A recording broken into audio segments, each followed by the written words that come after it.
my series looking at the monarchs of England and later Great Britain. This is my 7th video, and so is about the 7th ruling monarch of all England, and that was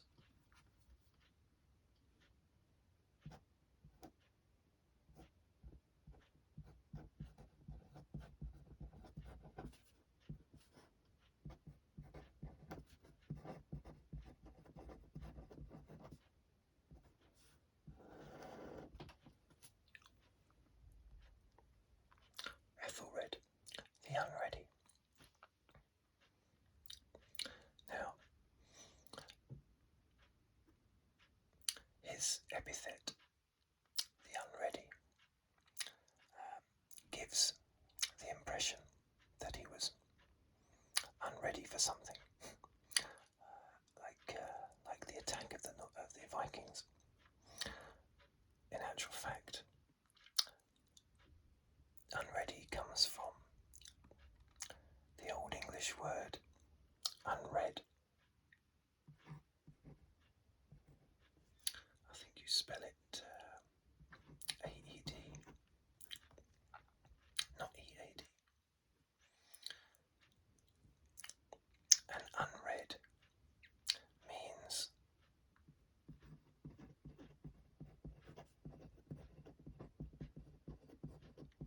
poorly advised.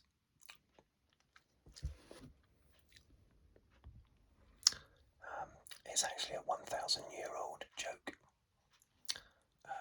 taking the mick, because his name, Aethelred, means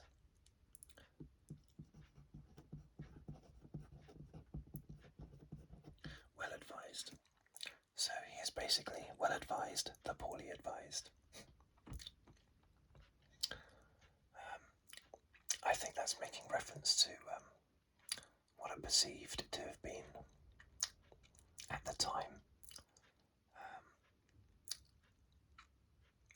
bad deals and bad decisions when dealing with the Danish Vikings.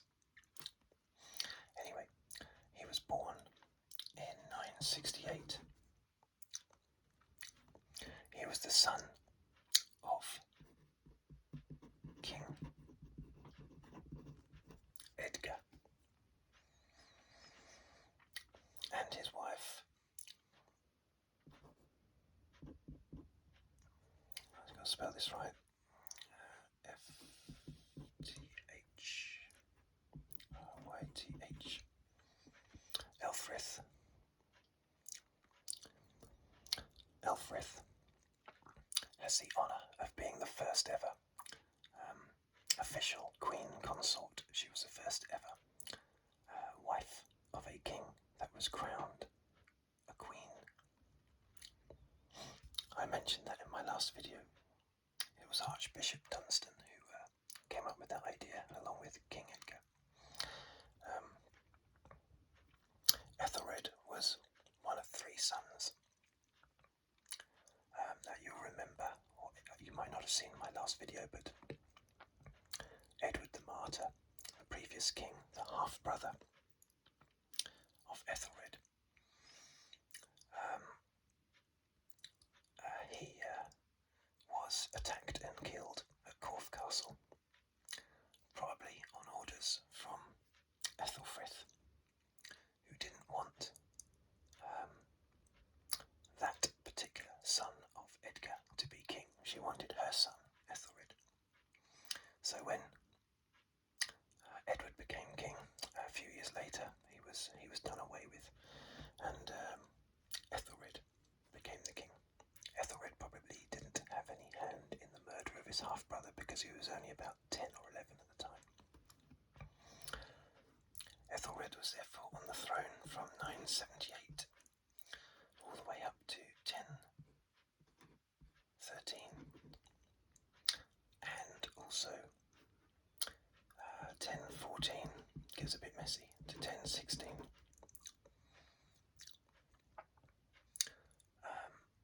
But when he died at the massive age of 48,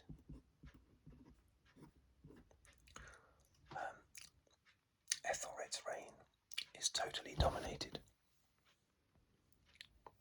by his fights with the Danish Vikings. Constant battles from about 980 onwards. There was a big battle, the Battle of Malden in 991, which was a victory for the Vikings, and because of that, Aethelred agreed to pay a tribute to the Vikings to get them to go away, and that was £10,000. Now that was 1,000 years ago, so it's quite a lot of money. But the Danes still kept attacking. He would pay off some of the Danes, some of the Danish Vikings, but then others would come and attack as well. And it was constant battling all the time. And so Aethelred decided to start fighting back. And there was one particular occasion when he attacked some Danish Viking settlers.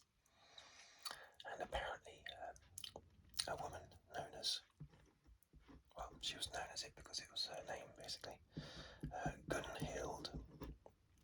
Okay. She died in one of the attacks, apparently. Now, unfortunately, she was a sister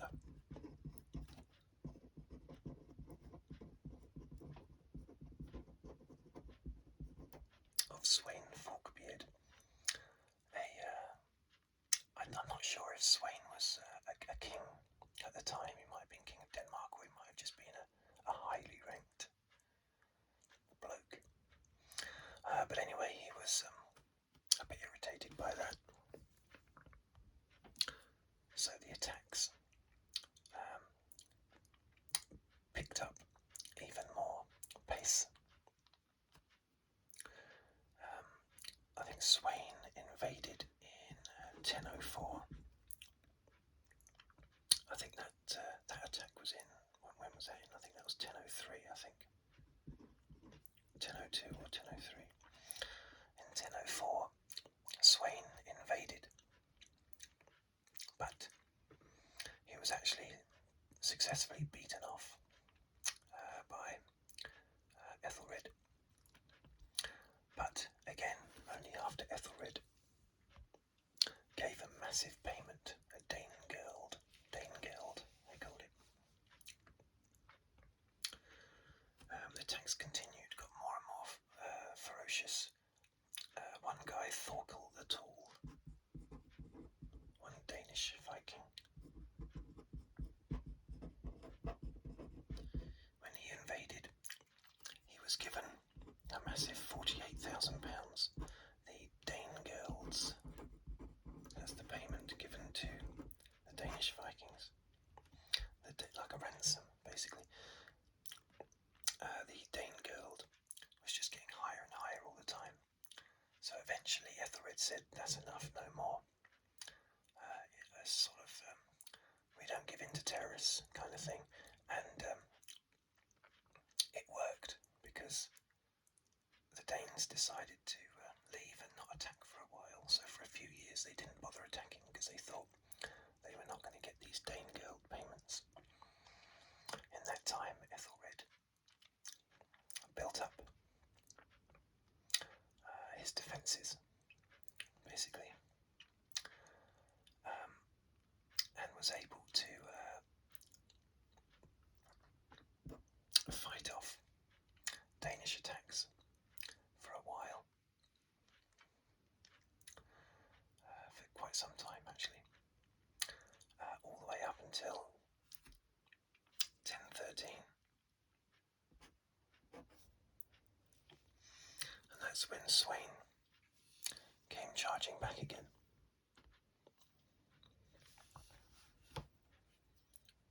And this time, Swain was the victor. And Aethelred had to flee to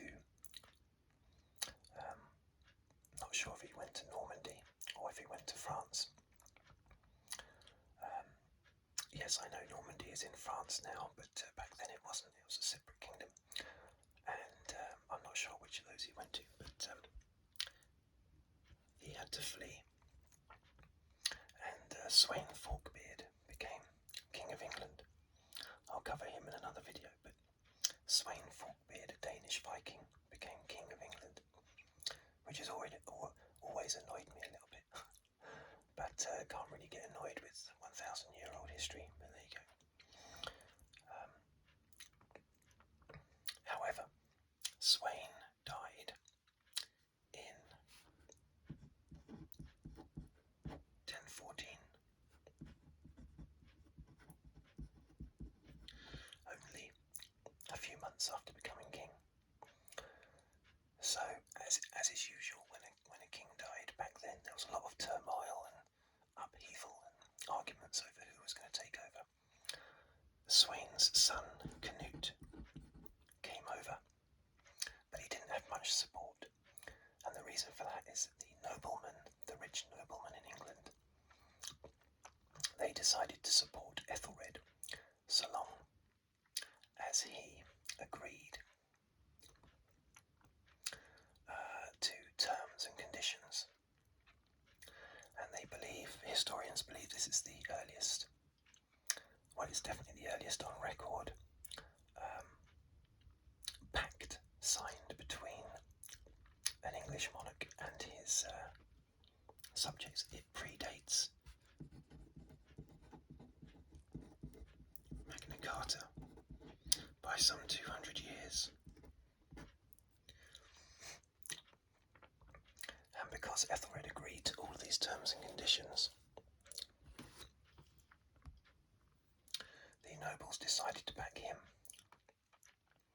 So Aethelred came over to England, back to England, and there was a bit of fighting, but not much, because Canute didn't have much support in England, so he went back to Denmark. And Aethelred was once more king for his second stint from 1014 to 1016. When he died, he had been on the throne across those two periods for 37 years.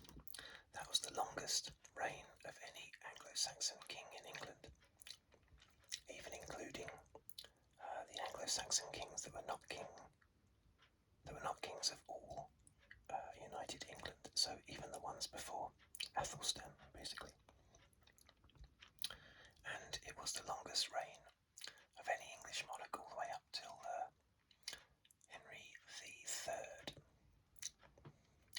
Henry III in the 13th century, who reigned, I believe, for 50 years. Henry III was the son of King John. Yes, Robin Hood's King John.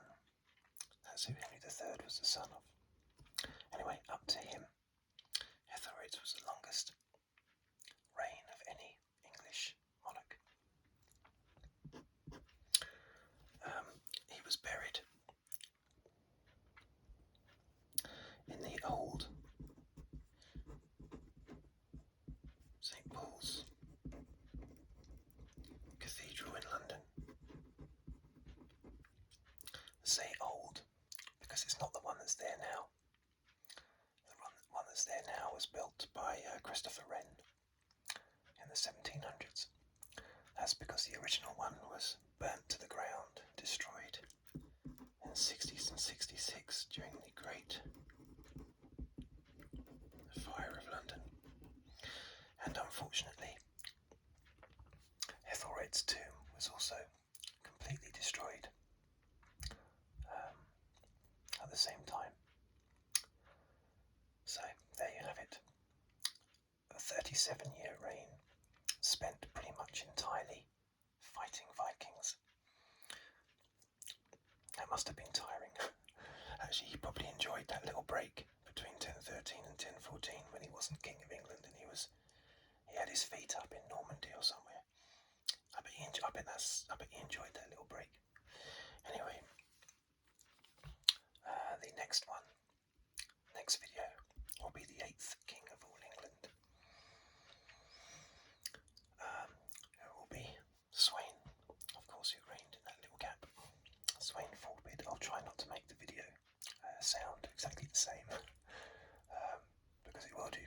preferred Swain in this, haven't I? But we'll see. Anyway, thank you for watching. Thank you for listening. If you'd like to subscribe, please do so. That would make me very happy. And I'll see you on the next video.